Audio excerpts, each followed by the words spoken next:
ఏం చేస్తాను తాత ఇక్కడ? ఈ పండుగ గురిజకాయలకు వచ్చిర్రా. ఈ రోజు కూర ఏం లేదు. బండి గురిజకాయలతో కూరనా? ఏవి తాత కాయలు? ఇగో ఇక్కడ ఉన్నాయి. ఇగో ఏవి? ఇగో ఇగో. ఓ రామ, పైకి ఉన్నాయి కదా తాత? పైకే ఉన్నాయిరా. పడ్డదిగా కింద? కింద పడ్డదా? ఇక్కడ ఇంకోటి తెంపాలా?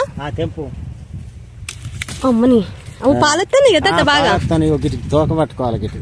తోక పట్టుకోవన్నా? ఇక్కడ డ్రెస్ మీద పడ్డాయిరా. పడ్డాయా? ఏం కాదులే.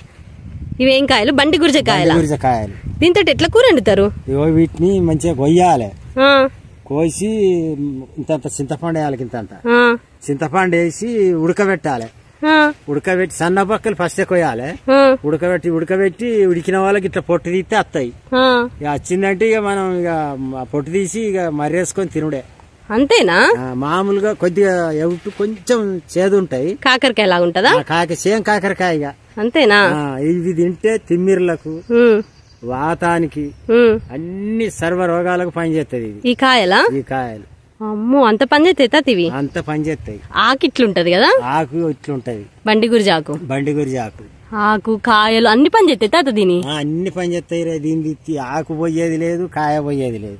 అవునా? ఇప్పుడు సంవత్సరానికి నేను 4 దమ్ములు అనక తింటే. అవునా? ఎప్పుడు కాస్తాయి తాత ఇవి? ఇప్పుడు అసలేరు కానించి వెళ్ళి మనకు ఇప్పుడు పెద్ద పుషాల కాయించి వెళ్ళి అసలేరు దాకా దొరుకుతాయి. ఆవల ముదిరిపోతాయి. ఇక అంతేనా? ఇప్పుడే తినాలి. మంచిగా ఉంటాయి కాయలు అయితే? మంచిగా ఉంటాయి. సరే తాత.